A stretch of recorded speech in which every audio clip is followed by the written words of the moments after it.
So next is electrophilic substitution reactions of aryl halides. Electrophilic substitution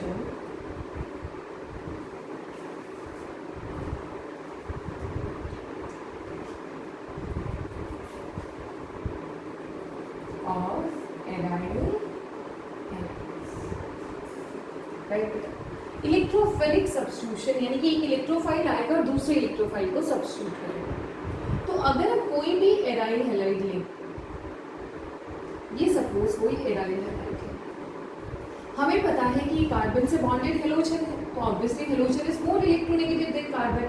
तो halogen क्या करेगा, ये तो न्यूक्लियोफाइल की फॉर्म में तो जा सकता है, बट ये इलेक्ट्रॉन छोड़ के नहीं जा सकता, मतलब इलेक्ट्रोफाइल की फॉर्म में तो नहीं जा सकता। तो इसका मतलब इलेक्ट्रोफाइल की फॉर्म में कौन जाएगा बेटा, हाइड्रोजन जाएगा।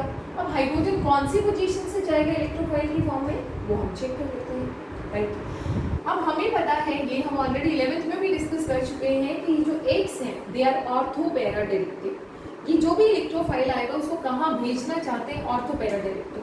तो पहले तो हम ये समझते हैं कि वाई एक्स इज, जहाँ पे एक्स क्या है बेटा, x can be fluorine, chlorine, bromine, iodine, मानी कोई हेलोजन है, जनरली ये क्लोरीन और ब्रोमीन होता है। So Y X is ortho para directive. एक क्वेश्चन तो ये बनता है पहला। दूसरा बनता है X is not strongly activating group. Second question बनता है Y X is weakly activating group. ये सारे क्वेश्चंस हम डिस्कस करेंगे किसके रेफरेंस में, इलेक्ट्रोफिलिक सब्स्टिट्यूशन रिएक्शंस के। ठीक, दूसरा क्वेश्चन ये बनता है। ठीक है, अब हम इनको डिस्कस करते हैं कैसे होंगे। पहले तो चीज को तो ये समझो आप, इलेक्ट्रोफिलिक सब्स्टिट्यूशन रिएक्शन क्या है। जैसे सपोज करिए कोई भी एक कंपाउंड है, ये आपका बेंजीन है, हम एक बार बेंजीन से डिस्कस करते हैं। बेंजीन पे यहाँ पे हाइड्रोजन प्रेजेंट है, 6 के 6 कार्बन पे 6 हाइड्रोजन है। मान लीजिए कोई इलेक्ट्रोफाइल आता है, Cl पॉजिटिव आता है, let's say this can act as an electrophile. तो Cl पॉजिटिव आने का मतलब क्या हुआ है कि यहाँ से कोई जाएगा पॉजिटिव के फॉर्म में। तो सपोज करो H गया H पॉजिटिव के फॉर्म में और Cl जुड़ गया इससे, तो यहाँ से क्या बन गया, क्लोरोबेंजीन, और क्या निकल के चला गया बेटा, H पॉजिटिव। तो आपने देखा दिस इज एन इलेक्ट्रोफाइल, एक इलेक्ट्रोफाइल ने दूसरे इलेक्ट्रोफाइल को सब्स्टिट्यूट कर दिया है, तो अब वो भी कौन से सिस्टम में, एरोमेटिक सिस्टम्स में। So such reactions are called electrophilic substitution reactions in aromatic systems. For example हम ले लेते हैं क्लोरोबेंजीन, हमने क्या लिया बेटा, क्लोरोबेंजीन। मान लो इलेक्ट्रोफाइल आता है, लेट्स से Cl पॉजिटिव ही आता है इलेक्ट्रोफाइल, इलेक्ट्रोफाइल माने इलेक्ट्रॉन लविंग, जिसमें पॉजिटिव चार्ज हो। तो ये आया, तो ये क्या करेगा कि ये क्लोरीन के साथ, अब ये क्लोरीन को तो रिप्लेस नहीं कर सकता, हाइड्रोजन को ही करेगा। और हम कह रहे हैं कि क्लोरीन ऑर्थो पैरा डायरेक्टिव है, यानी जो अटैकिंग इलेक्ट्रोफाइल होगा या तो ऑर्थो पे जाएगा, ये दोनों ऑर्थो है, ये दोनों मेटा और ये पैरा, तो या तो वो ऑर्थो पे जाएगा या फिर पैरा पे। तो दोनों ही प्रोडक्ट मिलेंगे, एक में डाइक्लोरोबेंजीन ऑर्थो वाला और एक में डाइक्लोरोबेंजीन पैरा वाला। क्लियर हुआ। तो जो इलेक्ट्रोफाइल आया, एक केस में उसने इस वाले हाइड्रोजन को रिप्लेस कर दिया, ऑर्थो मिल गया, एक केस में इसने पैरा वाला हाइड्रोजन रिप्लेस कर दिया, पैरा मिल गया। So such reactions are called electrophilic substitution reactions. Right बेटा, तो अब हम डिस्कस करते हैं कि क्वेश्चंस पहले आंसर करने की कोशिश करते हैं कि इलेक्ट्रोफिलिक सब्स्टिट्यूशन रिएक्शंस में जो एक्स होता है वो ऑर्थो पैरा डायरेक्टिव क्यों होता है। सो आई होप आपको इलेक्ट्रोफिलिक सब्स्टिट्यूशन क्लियर हो गया कि Cl पॉजिटिव आया और उसने किसको रिप्लेस कर दिया, H पॉजिटिव। वो ऑर्थो का भी हो सकता है और पैरा का भी। सिंपल बेंजीन में भी एक इलेक्ट्रोफाइल आता है और H पॉजिटिव को रिप्लेस कर देता है। तो हम चेक करते हैं कि ये जो इलेक्ट्रोफिलिक सब्स्टिट्यूशन रिएक्शंस हैं, इनमें अगर हम बात करें क्लोरीन का केस या हेलोजन का केस पर्टिकुलर ले लेते हैं, तो पहले हम इस क्वेश्चन को आंसर करते हैं, why X is ortho para directive. तो इसका आंसर क्या हो जाएगा बेटा, due to plus R effect of halogen X, और अगर क्लोरीन है तो क्लोरीन, ब्रोमीन है तो bromine. So due to plus R effect of X means chlorine. Right बेटा, अब हम बात करते हैं सेकंड, इसका रेजोनेटिंग प्लस आर इफेक्ट देखते हैं कैसे क्या स्ट्रक्चर्स बनेंगे। आपके पास है क्लोरोबेंजीन, क्लोरोबेंजीन में क्लोरीन का प्लस आर इफेक्ट देखते हैं कैसे रहेगा। देखो इसके पास लोन पेयर ऑफ इलेक्ट्रॉन्स है, ये अपना लोन पेयर यहाँ, जैसे इसका लोन पेयर यहाँ आएगा कार्बन तो 5 बॉन्ड नहीं बना सकता, टेट्रावैलेंट के 4 ही बना सकता है, ये इलेक्ट्रॉन पेयर यहाँ शिफ्ट करेगा। बहुत मजेदार होते हैं रेजोनेटिंग स्ट्रक्चर्स बनाने, बहुत इंटरेस्ट आता है।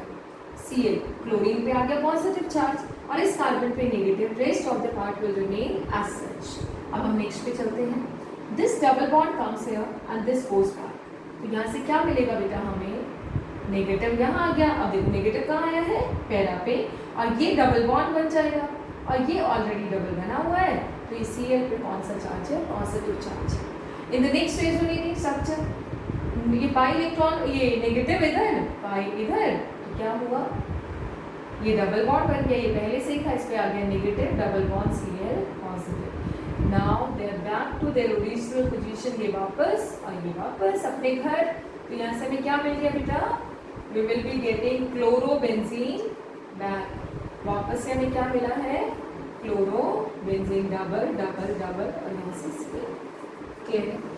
तो देखो सबसे मजेदार चीज क्या है, इलेक्ट्रोफाइल, इलेक्ट्रॉन लविंग। आप मुझे बोलो अगर वो इसको अप्रोच करता है तो उसको जहां पानी दिखेगा, जहां नेगेटिव, भाई एक जैसे कौवा उड़ रहा है, कौवे को प्यास लगी है, जैसे क्रो है, क्रो को बहुत सारा मानी वो थ्रस्टी क्रो है, तो उसको प्यास लगी है और सपोज करिए छोटे छोटे मटके रखे जिनमें पानी डाला हुआ है, तो दूर से उसको कौन सा दिखेगा, कौन सी जगह दिखेगी जिसपे नेगेटिव चार्ज नहीं है या जहाँ पे मटका ये वाला रखा हुआ है, तो कौवे को तो यही वाला पोर्शन तो दिखेगा जहाँ पानी रखा हुआ है।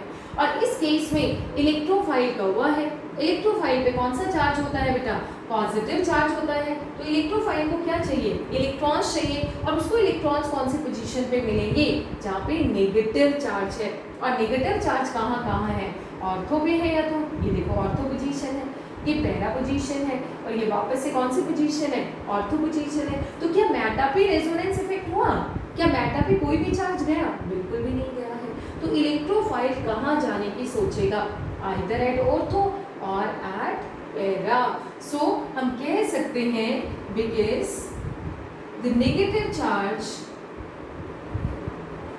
occurs at the positions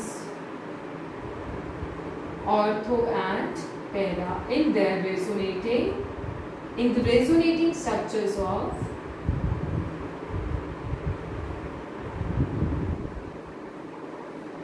chlorobenzene. किसमें बेटा, क्लोरोबेंजीन में।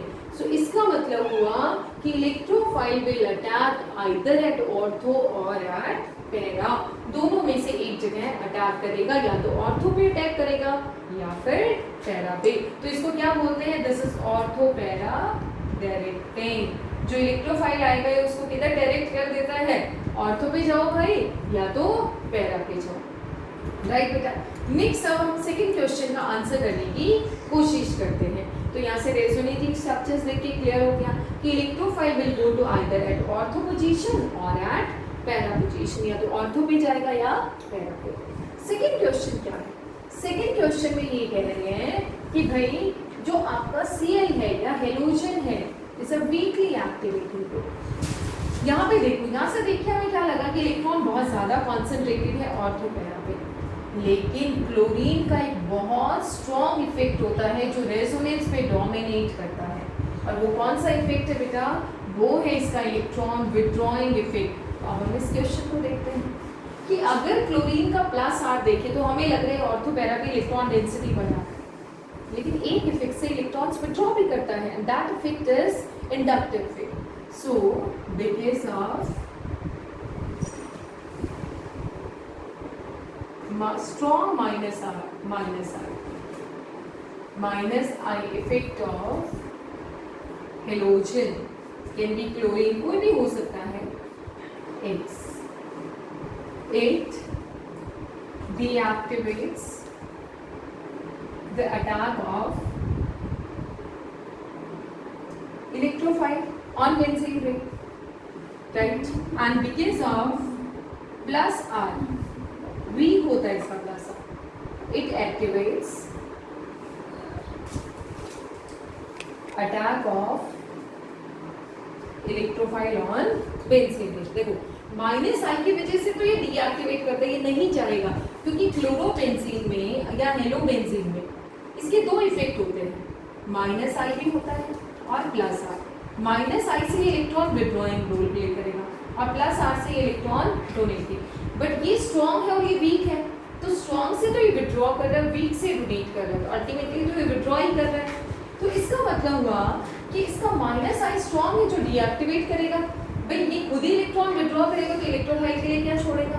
और अगर हम दूसरा इफेक्ट देखते हैं प्लस आर की वजह से इलेक्ट्रॉन देगा और इलेक्ट्रॉन देगा तो क्या होगा कि यहाँ पे इलेक्ट्रॉन डेंसिटी बढ़ेगी और इलेक्ट्रोफाइल का अटैक इजी होगा। सो प्लस आर की वजह से एक्टिवेट करेगा, माइनस आई की वजह से ये डीएक्टिवेट करेगा। अल्टीमेटली कौन डोमिनेट करता है, minus I dominates over plus R, minus I dominates over plus R. इसका मतलब हुआ कि ये क्या करेगा बेटा कि सॉरी माइनस आई विड्रॉइंग ज्यादा है, डोनेटिंग कम है, सो डेफिनेटली ये क्या करेगा, वीकली एक्टिवेटिंग ग्रुप इसको बोला जाता है। अब हम बात करते हैं इसके इलेक्ट्रोफिलिक सब्स्टिट्यूशन रिएक्शंस क्या हैं, वो हम डिस्कस कर लेते हैं। So next one is its electrophilic substitution reactions with some examples.